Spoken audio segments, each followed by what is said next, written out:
my love for gaming, my understanding of gaming came from when I was a kid, sort of like all the way from the early Nintendos, N64. Really, N64 is probably like the core of the love. I think like computer games as well. Like I remember there's a company called um, Double Fine, I believe. The games were like Monkey Island and Grim Fandango, and Right. like these like narrative games, like really rich worlds, really amazing characters, like obviously GoldenEye, um, the Zelda games. These are like where I really found my love for gaming. Now, I mean, it's all very, very impressive. Obviously, this sort of massively open online kind of like free to play thing. The UGC elements of like how games are platforms now, and everyone can kind of build their own. I think the emergent property of those games are really exciting to me. I also, Mm. I really like the subject matter of games that are again driven by narrative. So there's a game called Control, which I really like. I Control's really enjoy like fantastic. I really enjoy like the Alan Wake games, the episodic Life is Strange things. I like when people use gaming as like a new canvas for storytelling, and this sort of idea of like Mm. transmodal narrative, networked narrative. Um, these things are really interesting, and I also think they really lend themselves well for adaptations into TV series and films, and the sort of like trend that we're going to see with gaming IP making its way into other forms of media. Yeah, well, we've seen that happen a few times, and sometimes it's a good translation. Sometimes it's just god awful. Like we've had The Last of Us Yeah, recently, really solid, right? And Fallout, really solid again. But we've had yeah, like some really bad ones in the past as well. So it really depends, I guess, on how much the actual writers of the series or film understand the source material. Like sometimes they just don't understand it very well, right? Like it's happened with Witcher, and I know that Witcher was based off of a book, but the game itself had a lot of impact into the actual culture and to get it out there in the mainstream. I don't think the book would have been as popular without the game itself. But then you look at the series, right? And season one's like, meh, it's all right. Then you look at season two and three, and it's like absolute car crash. Not a great series at all. And I'm not sure if you followed along with what happened there, but essentially Henry Cavill was like trying, like pleading with everyone, like, guys, you're like butchering the source material. Let's do this, let's do that, let's do the other. And the writers were just annoyed with how enthusiastic he was about the source material. So I think it's really important, yeah, to understand where the developers, where the original creators come from, whether it's a book or a game. But back to what you were saying about Alan Wake, I did play both of them, and they're fantastic games.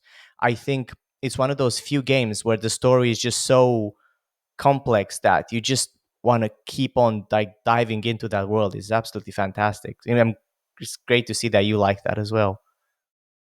yeah. And there's a couple friends of mine, brothers that make video games. The level of what they make is art. Really, truly, the Bell brothers, Stephen and Chris, have made games like what's eating Edith Finch, and like Journey and Sky, and or what remains sorry what remains of Edith Finch. That one Right. Oh, that's specifically, an indie. Yeah, yeah. what yeah, that just like the again just the more experimental ways of how a story is told, really like to me, whether it's film, television, gaming, that's the medium. Yeah, if you go back to Marshall McLuhan, the medium is the message. It's important to take the medium into account and understanding what's being said and told, but like the layer of narrative is just the human part of it, right? So it's like these stories are being told, and there's different ways to experience them, and I think that's kind of what I think is most fascinating and interesting. And gaming is just more of like this sort of interactive, you know, merge of all different technologies together, merge of art and science. And but like what remains of Edith Finch is a great example of like how to get into consciousness in a more interesting way through a game than just like maybe watching a TV series or a film or something like that. So Yeah, I generally feel that they're a lot more immersive, like a heavily story-driven game that's presented in the cinematic style, like what remains of Edith Finch. I think that kind of stays with you because you feel with the character's trauma and what she was going through, like trying to find herself, right, in that journey. yeah, Um, I think that that's really, and it's fantastic to see, small like independent gaming studios using the technologies that we currently have to come up and create this content, which was not possible 10, 15, 20 years ago. Like the barrier for entry to create a game used to be so high and used to be so like exclusive to these like big companies like Ubisoft. And now because we've got like open source materials that people can use, because we got a community of gamers, people that want to build games for the like just the sheer passion of it. um I think that levels that playing field, and you can see that in the stock price that Ubisoft recorded recently. Massive crash, right, that just happened recently. So it just goes to show that also people in the gaming industry itself is kind of looking for something new to fill in the gap rather than these formulaic yearly releases where everything is just an iteration of an old thing. um, it's just good to see that gaming is moving there. Do you reckon, from your perspective, that we're more likely to see more unique titles and more experimentation, or do you still think that the gaming industry is quite risk averse in general? I think all industries are pretty risk averse at the top, right? Like if you're making a lot of money, you have the concept of the innovator's dilemma, where it almost disincentivizes you to break and disrupt things if you're benefiting greatly from them, right? And when Good usually point. industrially, when you sit at the top, you just kind of match patterns, right? So it's like it's why you look at this whole the antithesis of the Web3 world is all of the sort of centralization and intermediaries, right? The people that sit in the middle and take these fees and stuff. And really, what that world does is just match patterns to what has already worked. And before I was doing all this tech stuff, I was in Hollywood, living in LA, and I remember distinctly my first job was working for Ridley Scott and Tony Scott, these like, amazing filmmakers who do a lot of like really interesting original stuff, but when they do remakes and sequels, they do them right, And I remember the juxtaposition of at that time the sort of industry standard of I had executives and agents tell me, like, look me right in the eye as like a new kid in LA, like, black led films don't don't open in the box office globally, and women led films don't open in the box office globally. And they always kind of backtracked, and they're like, it's not my prejudice, it's just the way it is, right? And that was at that moment what they saw in the data. And then you get, what do you Wow. get? You get Bridesmaids, right? You get Bridesmaids, and you get Black Panther, which just shatters the paradigm that that would be true. And then now everybody's jumping on, those same people are now jumping on, supporting those scripts and those teams. And now that's why we have like all the kind of diversity in storytelling that we have. But they're just so myopically stuck to the idea of what the data tells them. But if you don't really try new things, you're not going to get new data. If you just keep doing the same thing, you're just going to reinforce its confirmation bias over and over about your worldview on what works in the market, And it's such a foolish thing now, looking back with hindsight, to imagine that that would have been the mindset, but it really was for so long, before, I would say, before like 2014, Oh 2013, wow. 14. As recent as So 2014, that's wild. yeah, I mean, go look at what the dates of Bridesmaids and the first Black Panther were. Those were like, those kind of shattered that idea, to which now new pattern matching was done. And the sort of the foreign distribution mindset of like, what, because you have to remember, again, this isn't necessarily gaming as much, but in film, like, film box office was really pre-sold. So other countries would buy the film based off of the actor that was in it, the movie star. They would never see the film. They Right. didn't even care what it was about. It was just based off of that one name that could pre-sell the world. So just the mindset, you know. And I do see the more Hollywood does adapt gaming, it will fit into those boxes, which is why you get the Borderlands and these things that are just clearly, you know, pattern matching, which Right. don't do so well. But you know, I think there's also space for a whole new thing through the internet, through Web3, through what we're doing and what we're building. Yeah, 100%. Though, although I do feel like even before 2014, we had like some amazing films with like black protagonists. If you look at the work that Tarantino did, 100%. like with like Django or Pulp Fiction, those did break. I think Pulp Fiction is kind of the cult classic that's just everywhere. Everyone knows about Pulp Fiction. Everyone thinks Pulp Fiction's cool. It kind of broke through the box office globally, right? Um, but maybe there's more of that happening today than it used to, for sure. Yeah, I think the not to go down these tangents, but I think the mindset there would have been that was a Tarantino opening, right? Like Tarantino's the reason why that did so well in the box office versus saying like it's new talent. We're giving new talent telling a story from the point of view of the black community, from Black America, from the women's point of view. Like, you know what I mean? That was why there was these walls up from doing that until the box office showed them that, like, from a business perspective, it's worth it. And the people that really choose to take those risks because they know on a human level stories are stories. If it's a good, interesting point of view with a good story, you know, and a good team behind it, then it can do well. There's no invisible boundaries on what works and what doesn't. And I think, you know, if you're a disruptor, you understand that. If you do things regardless of whether you've seen them work or not, that's where we get new ideas and new things happening. Of course, yeah, 100%.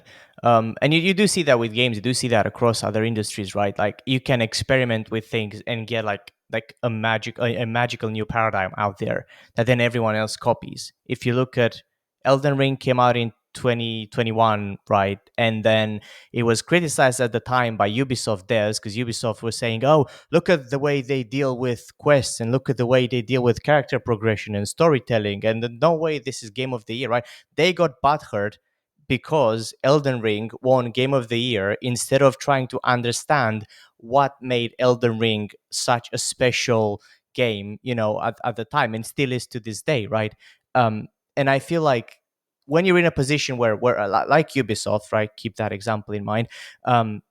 You kind of have a duty to understand what the customer wants, rather than just creating the same or formula, like you were saying, assuming that this is what they continue to like because it's the only kind of tangent that you're pushing and it's the only data that you're getting, from that interaction, like the confirmation bias. Oh, they've bought, 8 or 10 or however many Assassin's Creed games before, they're going to continue to buy those Assassin's Creed games, which is not necessarily the case.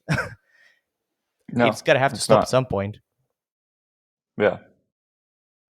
So how did you get into crypto and like Web3 and building like the Emergence as a platform? Yeah, so I mean, kind of kind of fly through the earlier part of it, but I you know, very early on, like I said, I was more of a creative, kind of like self-taught musician, filmmaker. Moved to LA to kind of do that stuff and was pretty disillusioned pretty quickly by kind of we were just talking about, and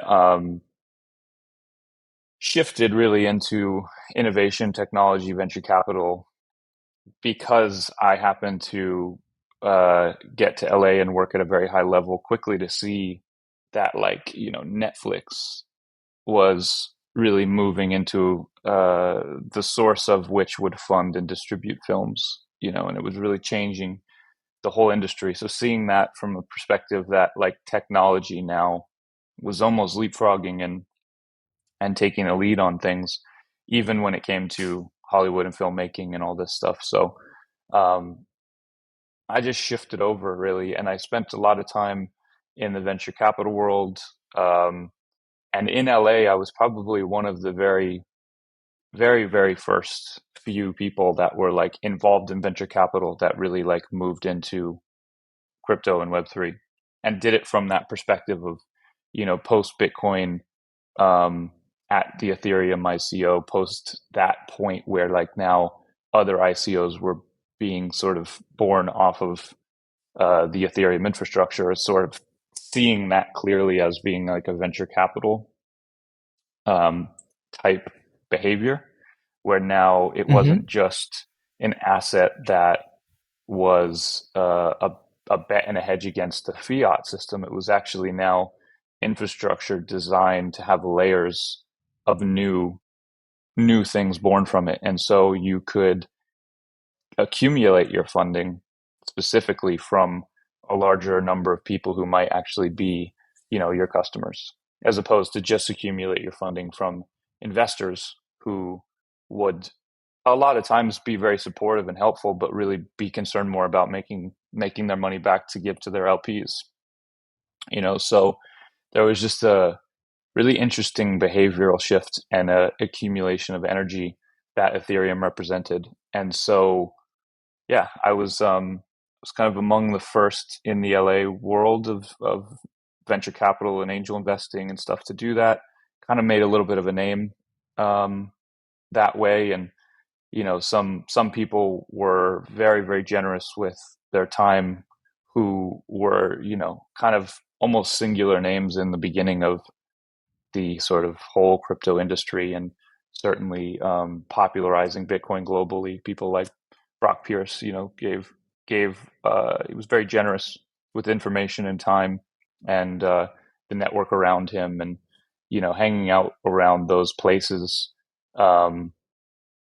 You just sort of were immersed into it, and everybody that would come in and out of the door would be somebody from some part of the world that was actually a part of writing the code, or writing the uh, whether it was on the actual legislation side of working with governments to talk about how to regulate this stuff, or if it was just purely in the code of just the libertarian anarchist side of just build this and ignore the government. Like, I got a real wide range spectrum of everybody. And then I actually went out to Japan myself and took that skill set and helped the Japanese government sort of wrap their head around it a little bit more. And so it pretty quickly went from like me understanding the technology kind of with the architect mind that I have, and then going all over the world to help try to evangelize and translate what was happening to different stakeholders that really are all important. I think,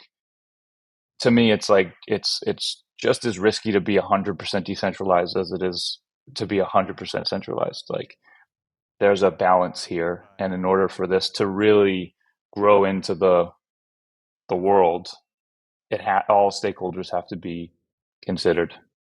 So early days, it certainly was a lot more of that, like really, really, like almost overly committed, like libertarian anarchist, kind of thing, because it was all the direct response to the banks failing and to the governments being untrustworthy, and all of that stuff. But I think now where we're at, specifically from where I come from, like media, storytelling, gaming, this kind of creative side of things, it needs simplification. It needs it needs to be integrated into those sort of like lifestyles and the real world day to day reality of people. And that's been the challenge so far. Is it's been very, very complex for a long time, but that's okay because it's been a community of people that love complexity. It wasn't really an issue in that little pocket, but most people don't like complexity, right? It turns them off from it, and they find it hard to keep up with. So that's really the gap that we've had to be mindful of for many years now. And I think where we're getting closer to crossing that threshold, when it comes to the sort of like more fun gaming and storytelling and stuff like that. Yeah, and I definitely want to touch upon the complexity issue in a moment, but I wanted to also mention you've said that at some point you worked with the Japanese government. What was the nature of your work at the time with the Japanese government, and kind of what year we're looking at? I think that was like an interesting thing there. Yeah, I mean, there was a period, obviously, behaviorally, when people um, find themselves in a bull market versus a bear market. It's the funny thing is in bull markets, it really was getting to the point where people didn't actually like, they hadn't understood the complexity anymore, but they finally just sort of like dove into it because of the sort of like fear of missing out, not getting rich because they're seeing everybody else get wealthy and not being left behind, right?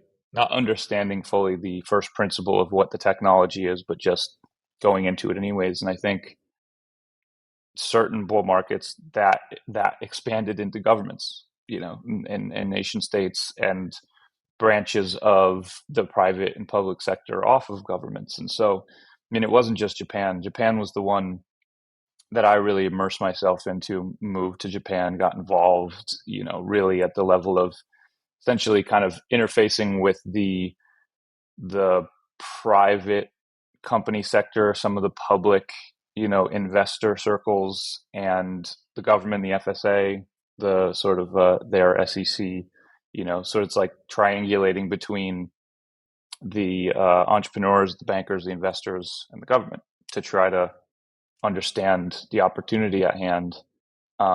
Japan was in a lot of ways at that time really going for it and trying a lot of new things and accumulating participation from the institutions, the banks and the government and the regulators, and just like everybody else felt in some ways like that bull market went a little overheated, people got burnt, it went into a bear market, and then everybody, that correction made everybody like lose the enthusiasm.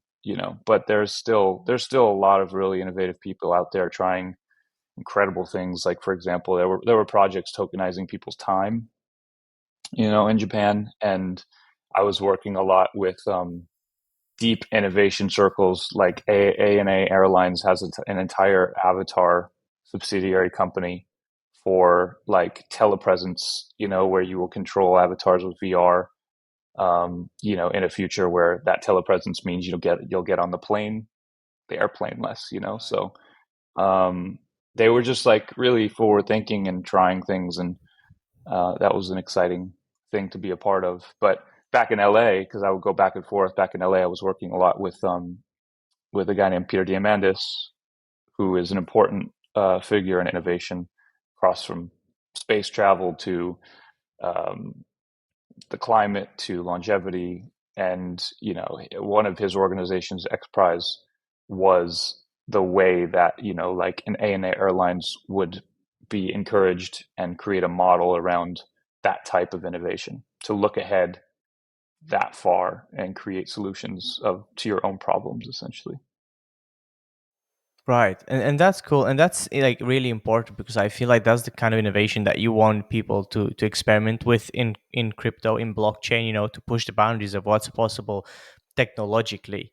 I think part of the issue and why we've been having, those major corrections, part of it is just normal market behavior, but also, you're looking at companies that are creating financial structures or business structures that are only working when you've got a bull market. And you could print money doing anything in a bull market. You don't really need to be business savvy. And we saw that being confirmed in 2021 at the end of the bull run when everything came crashing down. But I hope that was like an important lesson for everyone within that space, within this space, that you can't just build or promise things that are just really not achievable in under any other market conditions. Um, One thing I also wanted to talk to you about, because I thought it was interesting. You've said this a couple of minutes ago that you said um, that it can't be something can't be 100% decentralized or 100% centralized. I wonder if you could expand a bit more on that. Yeah, I just think that the diversification in the sort of like present day is important, because we had 100% centralized for quite some time. I feel that we peaked in that, past any point would be kind of damaging. We've seen the sort of downside to that, and then you have a response from an internet community of people and many of them just want to go 100% decentralized, right? Like burn the whole thing down. I'm not going to deal with any KYC, any government integration, nothing like that. And it, to me, from my point of view, feels like there's equal risk on both sides. To be Mm, completely 100% dependent on one or the other, um, you can certainly get by being totally decentralized right now if you're into the complexity, if you understand the risks. But um, it's a hard thing to exist in the world as it is today. And then, equally, if you just rely fully on the fiat standard, I mean, more clearly than it has been in the past right now, that's a big mistake. So you have to find, across the available environment, you have to find a way to diversify and really deeply innovate in the ways that you can, cover yourself, protect yourself, accumulate wealth that might be digital on chain, totally in cold storage, but also, as a citizen or dual citizen of certain countries, you need to be tied into some level of, you know, that identification system, that banking system. A lot of these things require KYC now, so I don't believe that it's the right way to go to just be 100% polar on either side. yeah, no, and that's a fair point, because even to participate in a DAO or to form a DAO, if you wanted to register your DAO, right, the only legal structure that seems to work at the moment is one that has unlimited liability, meaning that the risk exposure is a lot higher in a structure, as a DAO, rather than any other corporate structure that has some form of, legal buffer between you as an individual and the business. That's not the case with a DAO. If you participate in a DAO and the DAO fucks up, it's possible that, you could be liable. You might not, but you could be. I guess that it just depends on, I guess, the size of the DAO itself. But yeah. Yeah, So back to emergence. it depends how it's set up. Because we have Crucible is a company and Emergence is our product, but we have Open Meta as well, which is a DAO. Um, Post November will be sort of the token will be listed and everything. So, but yeah, that side of things, there's a lot of compliance to think about in terms of entity structure. The way we've chosen to do it is in Switzerland, as a Swiss association, as a nonprofit that is set up as a nonprofit where me and, my director level people have a certain level of liability. Our identity is attached to that and it is designed to have that layer for governance, but then everybody else in that association as a member is a member of the DAO, and there's no liability in that sense. So it really depends how you set it up. Again, when you have a relationship from the decentralized side of the internet back to a specific entity of a specific government, that's where it takes a lot of nuance, and you have to be coming from the right place. You have to have the right true north in order to structure these things the right way. Because if you really are just looking to manipulate a point of time in the market to extract as much as you can, these things aren't necessarily set up to have given you zero liability on that. Oh yeah, 100%. No, I think unlimited liability mostly happens in the US. I think there are a couple of corporate structures that you can apply for where you incorporate. I think one of them was a fairly new one out of Wyoming, and I literally think it's called a DAO.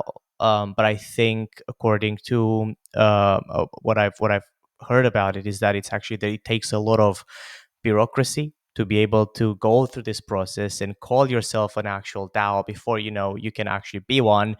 And it's only just the name. You're still complying and or operating as a limited company, without the added benefits. Yeah, Wyoming historically has some of the more beneficial things due to that state and its history with entity structuring and formation. But anything in the US is subject to the SEC, is subject to the quite frankly very unfriendly nature of that nation and its regulations. So even though I'm a U.S. citizen, I have my attachment to that country for that. But for the work that I do and what we're here talking about, like, I don't touch the U.S., which is a Yeah, I shame mean that's fair. because it's my natural born country. I'm a citizen. It's where a lot of my friends, where all my family is. I would love for them to participate in what this is as a rising tide, or even just as a fun thing to do. But you know, it's there are hundreds, if not thousands, of me that have like dedicated a lot of work to important things that now our own, you know, our own citizens of the country we come from, we have to ban them from it. We have to block them from it because of the risks that it associates to us personally. So Yeah. No, it sucks. And you're not the only one. Yeah. There's a lot of companies out there, a lot of decentralized protocols, 1inch being one of them. They don't operate in the States. There's a bunch more that just completely go like, nope, we don't want to touch it. We're not getting there. Um, I do hope that with the upcoming elections and from what I'm hearing, it's like regardless of the outcome, it seems that all the options are more crypto friendly than they used to be. So I'm hoping that's a good thing, and I'm hoping that they'll reverberate across the globe and help with further adoption as well. yeah, one side more friendly than the other, but certainly now pandering to voters with crypto works. So again, coming back to pattern matching, if that's clearly to be true, your campaign platform will have to be at least acknowledging it, if not really like fully investing everything into it. So on one side, you have somebody who's seems to be doing that. I don't know how sustained that support is should they get into office, but at least right now, it's a huge talking point. Yeah, 100%. I wonder how many people own or are crypto positive in the United States. I'm not sure if there's any metrics about that online. There's probably numbers. I don't know how accurate it would be, but those are the people willing to admit it. Yeah. So about 18 million, according to this CNN post that I'm seeing from 2023. It's good numbers. It's I probably would more, a guess lot that's more now. probably that's probably an accumulation of the registered, uh, Coinbase users and the companies that can actually report those users. So 18 million Americans that used crypto in 2023. Uh, but Michael Novogratz and Anthony Scaramucci estimate that there may be up to 85 million crypto users in America. Wow, that's Yeah, significant, actually. yeah. Scaramucci's he runs Skybridge Capital, which invests in a lot of these companies. So I'm sure that they're pulling data from the actual platform usage of like what people are registered using. Yeah, So yeah, you would that have makes to sense. add, you add another 15-20% of people who are completely untraceable that are doing that. Yeah, fair point. Fair point. So tell me a bit about Emergence. Um, so what I know is that you're building a platform, an SDK to connect with game engines to allow developers to work seamlessly with Web3 data. How did you, first of all, get into discovering that as a need for this industry, and how are you guys architecting that as a product? Yeah. So again, to go back, just because I think context helps frame the answer to that question. For as long as I can remember, like in LA, moving from entertainment to tech, I've had these ideas. I don't know necessarily where they come from, and then my experiences work to enforce those ideas enough to get to a place where I'm convicted to do something with it. And so, through all that experience, going back and forth to Japan, working with Peter Diamandis, spending days at a time with people like Philip Rosedale, spending weeks at a time with people like Brock Pierce, just gathering information essentially into this framework of the world as I saw it. I kind of shaped this concept of the open metaverse, which I felt very quickly was a real thesis for the future. And so I developed that thesis further. And as I was doing that, I kind of really felt strongly that I could dedicate 10 years to it. And I had always been kind of navigating my career to find that thing that I could really like fully jump into, like cut everything else away, like set up a company and really dedicate, you know, a decade to it in a way where I had the conviction. I knew that that arc over 10 years would only get stronger, that opportunity would only get more important. And so the open metaverse was like the first real thing that I could really sink my teeth into with that. Um, and the only other person really talking in these terms was Tim Sweeney at this time. You can go back and find a SIGGRAPH keynote from 2017, um, where he, from his position as the founder and CEO of Epic Games, was talking about what the open metaverse would need infrastructurally on standards technically. Like, you know, he had built the engine, and he had understood the sort of standardization that had happened in the technology industry. And so he did this like amazing keynote, which was highly technical. And if you know Tim Sweeney, he's not the Steve Jobs orator, but what he says is insanely profound, really, and I think that was proven by Matthew Ball choosing to like to kind of take his vision and write it and put it into the media industry, and people saw the impact there. So at this time, it's probably 2018. I have this concept of the open metaverse. I come from a very native web3 paradigm with it, right? Like when I say open metaverse, it's putting it onto all this decentralized infrastructure that I, had been very close to, as it was developing. And really, like, Crucible just came from that. So end of 2018, I incorporated that. I think I at first was traveling the world and meeting with investors a lot, actually in Japan, just to kind of test the idea out. And almost nobody could really like wrap their head around what I was saying. I just remember so many like eyes glazing over. And this is like the VC arms of big gaming companies. This is the most innovative VCs that you could imagine. And there was one name that stood out. I actually never met him, but I was aware of his work online, and that's Jamie Burke of Outlier Ventures. And I just remember, as I was like forming the concept of Crucible, I didn't have a product. Like, it was very much the inverse of the lean startup, which I was also very familiar with, right? You fully validate a market, you fully know the problem, and then you like build the prototype to solve it and you raise money. This was just like, I see what's happening in the present and where it's going to go in the future, and I understand the different paths that could exist in that future. And I don't see enough support in the one that I feel is the better one, the more healthy one, the one that's better for people. I see a lot of support in the closed one. And if I do nothing, I actually feel like closed will just monopolize everything, and that's what we'll have, right? So, um, while I'm forming the company and traveling the world to talk to investors, because mind you, I have to fund everything myself at this point.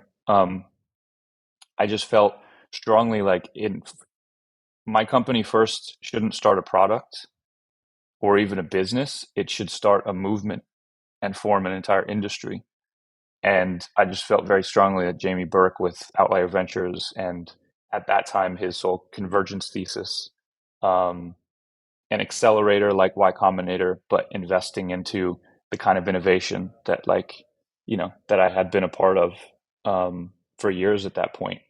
Those things fit together so well, and the way Jamie was writing and putting research out, I just clearly felt like that was my guy. So I had to jump some hurdles. He wouldn't meet with me at first. He didn't even really respond very much, but I ended up, picking basically everything up in January of 2020 to move to London because I had been accepted to their accelerator program.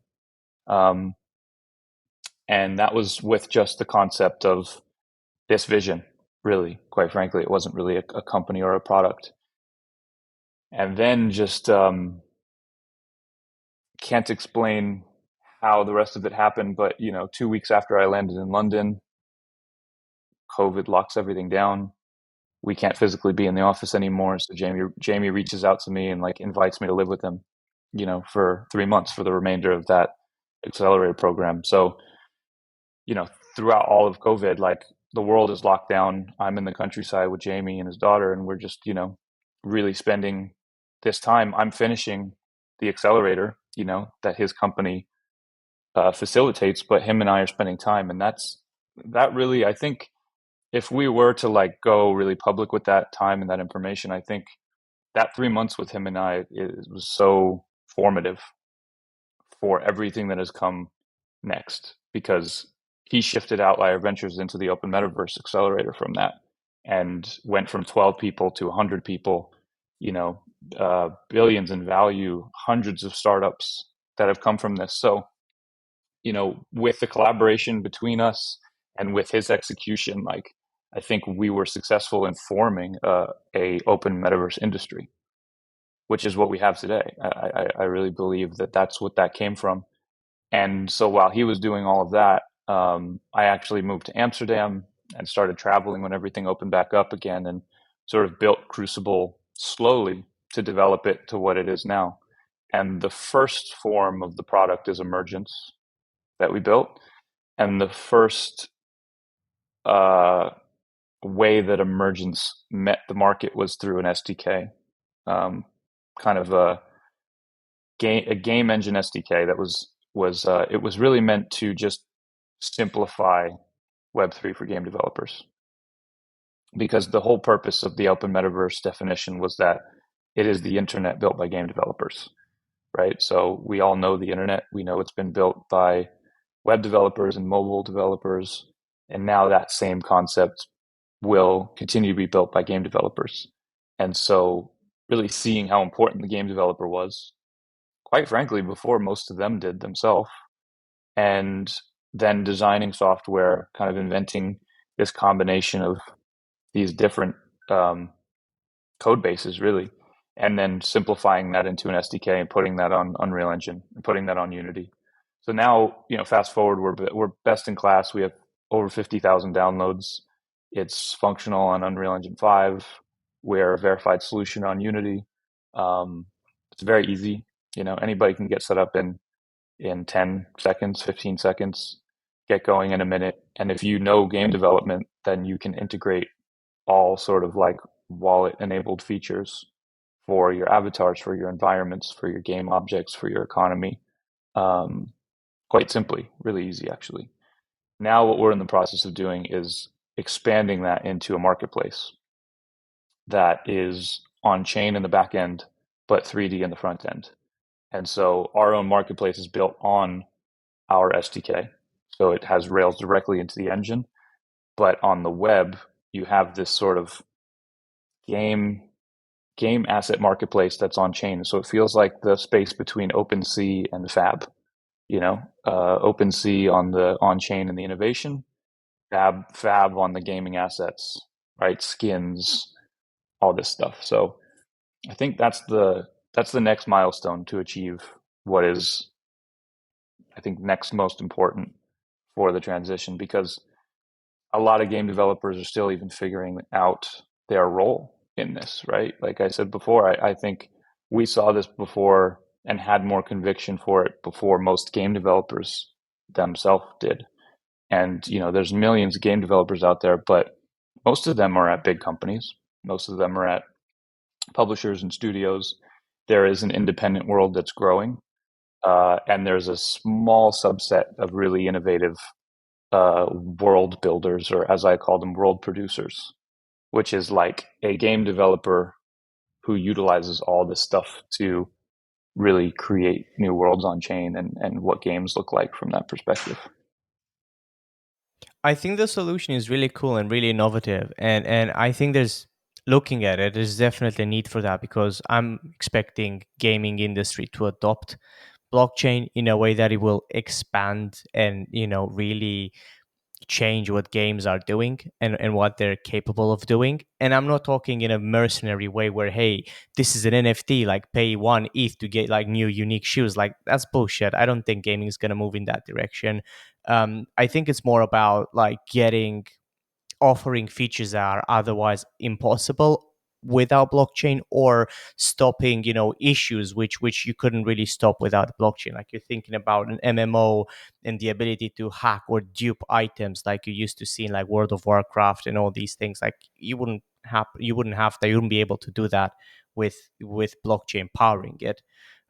So I think it's a great feature, and I'm happy to hear that you guys have like 50,000 downloads on Unity and Unreal Engine. Are you familiar by any chance with Horizon.io? I'm not sure if you'd call them Yeah, is that your direct or Horizon? indirect. Yeah, Yeah, they yeah, make yeah, sequence.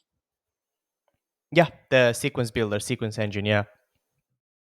Yeah, so a lot of respect. In a blue ocean, I don't really think competitors are the same. Like we kind of really support more people doing this to make it a real thing, to validate it as possible in the world.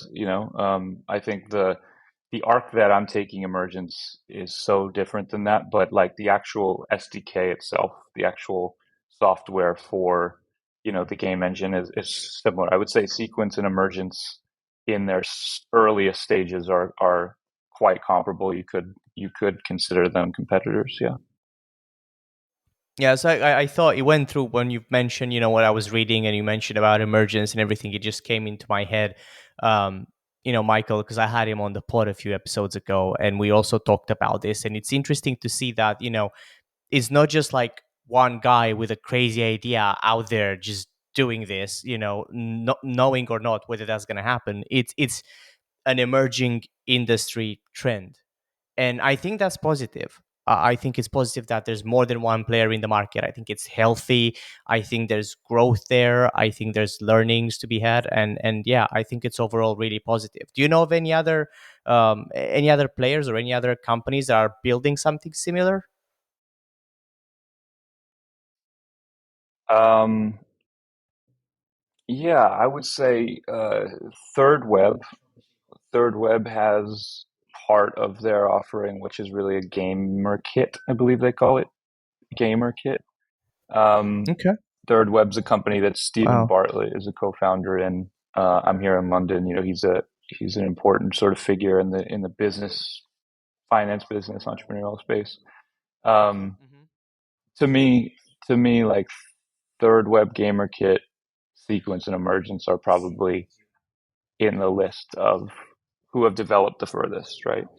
Um, but yeah, you mentioned it's emergent. Look, I don't choose my names randomly. Crucible was a period of time where this entire world was in a crucible.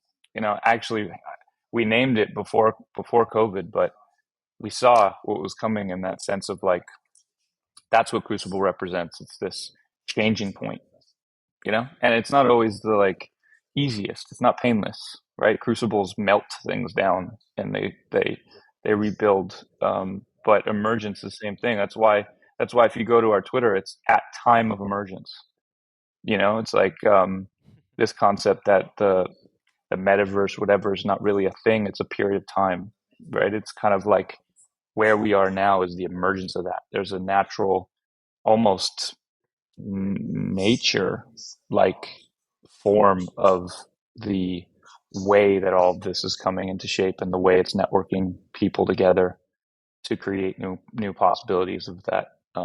So yeah, we look at like the competitive landscape as really positive actually, because for a very long time I feel like I was maybe, if not the only person, going around the world talking about this with any level of conviction. So to see it, it's like as an investor, you like seeing competition a little bit because it validates that there's a market happening, right? You don't want to necessarily invest 100%. in like the pioneer is the only one doing it. So from that sense, even as the founder, like I can look at competition through that lens and actually be really overjoyed and happy to see that now other founders are on their path to do this same thing.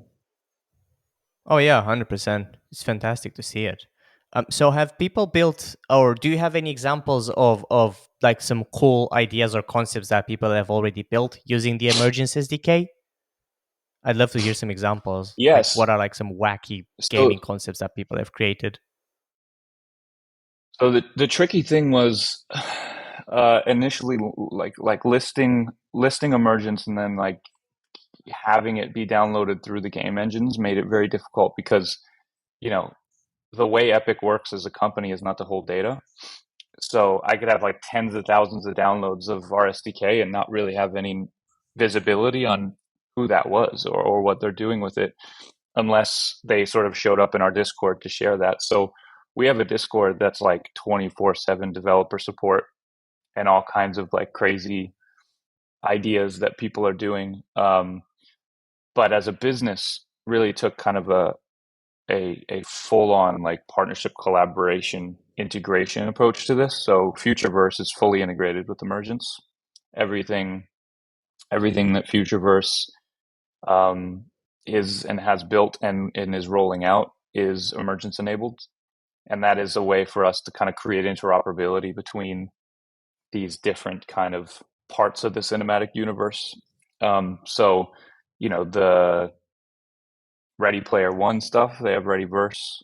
There's a game called Open, which is a direct, not only just partnership where it's like the rights of Ready Player One, but it's actually Ernest Klein and Dan, the producer of the films with Spielberg, that are co-founders in this.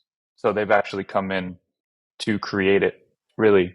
And so that with the evolution of the Fluffs world into the Third Kingdom and all the other things that Futureverse is doing off their ecosystem, fully integrated from the identity layer with Emergence. Also, Neil Stevenson, his company, which is called Lamina One.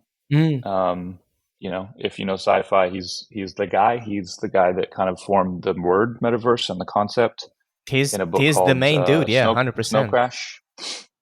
Yeah, so Yeah, love that book. really leaning into storytelling is not only our strategy, but what I think makes me and my team most excited about all this. Like really, really good storytelling that like compels people. So like Ready Player One is maybe the number one thing on a list that people would think instantly if you say metaverse, today. And then for those who know, you go back to Snow Crash, that's number one on the list, right? So being able to kind of play around in that world with those people. Another partnership with very close friend of mine, Inder, company I helped him start as well, Pixel Links, that was acquired by Animoca and now has created the core protocol, which has Black Mirror and really important names in music like Dixon and Deadmau5 and Richie Hawtin. So it's like in that sense, storytellers through music, storytellers, Black Mirror, again, on that list of when you talk about science fiction at all relevant to today. And that one leans dystopian, but there's a reason for that. I think the people who write and create dystopia don't want that future. That's not what they prefer. They are trying to use almost sarcasm in a way to like, wake up. Um, it's not a Right. prophecy, it's a warning for people. So being able to collaborate with the people who wrote and made that stuff and then bend it into the reality that we do prefer, that's our role. So we're actually launching our marketplace with our own IP, something that I'm forming with my team, which is all about that point, about like the ability to create reality. What does that look like? And what is a franchise that is born from interoperability, born from emergence from the beginning, designed to tell a story, but also create a cinematic universe that branches from it with all these different partners and all of this other fabric of this giant canvas that is really existing. I think we'll be really successful if we can reach into Web3, what it's become so far, and convert it into a cinematic universe of its own. Right, the same way that Marvel kind of did with multiverse and how that created Mm. this open canvas for so many new ideas within the comic books. Um, yeah, I think if anything, not just to Web3, but if with Emergence, and with what we've built, being able to find that Web3 is leading the transition into this, interoperable world of stories and the cinematic universe that can exist. Right. That's very cool. So you also mentioned that you've built the open metaverse.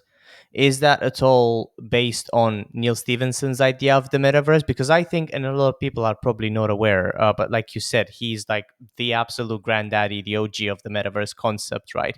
And if you wanted to understand how to create a digital reality, like what I loved about his book Snow Crash is that the way people interacting with the metaverse is represented is that people are expected to engage or build or tinker with stuff in the metaverse, right? It's not the end product, right? You want your own avatar, you build that, you code it, or you can build in new features or code a sword or stuff like that. I think that's super interesting. And are there any of these aspects available in your metaverse, or and if not, what are the, like, how does it actually work, and why is it called open metaverse as well? So open metaverse is just the vision and the concept. I think what you're referring to is open meta, and open meta is a Open meta, DAO. right? Yeah, Yeah, open meta is a DAO. got you. It was a choice in 2021 to design our community to become a DAO, to provide the tools for our community to not just be a community, but to actually be co-ownership, co-authorship, um, governance, all that stuff, right? And that's been a long path because, look, 2021 was a bull market. There were opportunistic things that were possible to do at that point, and I saw that that was a moment to establish rails that now, many years later, we're going to put the rest of our company onto. But the concept was always our community should be given the tools for that co-ownership, co-authorship, governance with us, and the branching of how the fabric between this ecosystem can actually be in the form of a DAO, because it's what DAOs are for. Like, you know what I mean? Like, I think there was a period where DAOs were just spit out to raise money. Quite frankly, I don't think people cared much about the other pieces of it. But for us, I mean, I was so oversubscribed in 2021. Um, I left so much of it on the table and just took what I felt like was really necessary. But in that year, it was like 15 times oversubscribed with the interest and the demand for that. But took what we need to build, and now we're at a point where, in November, we're going to actually go to market and list it and actually put that in manifest to the world so that our community can start to have those tools and those rails to grow into. Awesome. Yeah, that was my next question. When are you planning to release this? So it's in November, and does that come with a token release as well? And is there a way for people to invest or acquire the token ahead of time? Yes, so we're at the very, very beginning stages of a 2 month go to market. So we're recording this on October 2nd. So tomorrow we start our questing. Questing is just a way for everybody to get involved and to earn things, earn status and value within what we're doing. The next milestone is in October, where we're launching the marketplace, the MVP, and we're actually selling. The first mint is our own mint from our own story and our world that we're creating. We will launch our marketplace with our story, not only as a way for us to tell our story, but almost a tutorialization of how other people could use our marketplace to do their own story. So it's like, Mm. we want to dog food and then show you exactly through ours how it works, how it's designed, so that now, once we unleash those tools to everybody, then you do whatever you want with them, but you've seen an example of like what it's designed for, really. So we're going to launch the marketplace. We're going to do a founders pass. We're going to do our own mints around our own stories, and then open it up to everybody. Um, and so by the time, you said this will be early November, by the time this podcast is going live, the marketplace will be live. We'll have just done the founders pass mint, and will be heading into our token sale. And so the end of this year will hopefully end very strongly, in a sense that like we're fully deployed in the market, listed, and we start next year to really like scale that to like, once you're in the market, you now are co-creating something with everyone, right? For so many Oh years, yeah. this has been an idea in my head, then an idea in my team's head, and theoretical. Just like a lot of this has been really based more in theory than anything. Now we're moving more into this tangibility stage, and by next year we'll have essentially, I think, the foundation, the cornerstone foundation laid to really actually see what this becomes. Because the ideas in my head, I mean, to be honest with you, it's stayed pretty consistent. I've been right about most of what I saw, but I think once there's a global community of people who are bought into this and using it for their own ideas, it becomes something very different than anything I could imagine. That's kind of the most exciting part, is when it becomes not just mine, not just ours, not Crucible's, not even our industries, but like whatever anybody wants it to be. Like that's the Oh point of yeah. the open metaverse, is it becomes what we all want it to be, you know? Yeah, I think that's exactly right. When you create a tool that's on a infrastructure level that allows other people to use this tool to create their own version of something truly unique, you can't even you can't even think about or try to predict how it's going to be used, or what are the innovations that are going to come out of it, right? Like, there was the guy that founded Dynamic, which is a Web3 authentication solution, that was talking about this and gave me the very example. He was like, when Steve Jobs built the first iPhone, like, there's no way he thought about Uber at the time, that you Probably could not. just you Yeah, know probably not. Probably not. And that's so kind of that the beauty of it, right? I mean, like with Jobs and with so many people, you have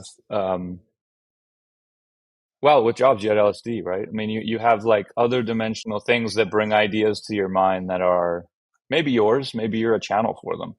You know, they're filtered through your point of view, right? For him, he had this ability to get people to care about something that most people didn't understand and make it more human. And just that vision enough was enough for it to sort of spread globally. Then, the App Store created this entire interface moment where everybody else's ideas got to be built off of that. We talked a lot about 100%. interface moments with Peter Diamandis, and this idea, like Netscape on the web, the App Store on the iPhone. Um, I would argue that's what we're doing here. I think Emergence is another interface moment. Well, listen, man, that sounds super exciting, and I would love to have you guys on in the future. Just post your release, just to kind of discuss, what are the cool new things that have come out of Emergence. I think that would be, as a blockchain, as a crypto, and as a gaming enthusiast, I think that's super interesting for me. So I would gladly follow along with what you guys are doing. Thank you for coming on. I think it's been fantastic. And do you want to shout your socials in closing, just so people know where to get it from, where to get a token sale, where to get the Twitter and everything? Sure, yeah. Time of Emergence on Twitter. Um, it's all there. We do have a Discord. I think we're going to post that on the Twitter very soon. So by the time this goes live, it'll be there on the Twitter feed. Crucible.network's the website, although it's really more like a business card. It's not a huge website, but emergence.site is the Emergence website.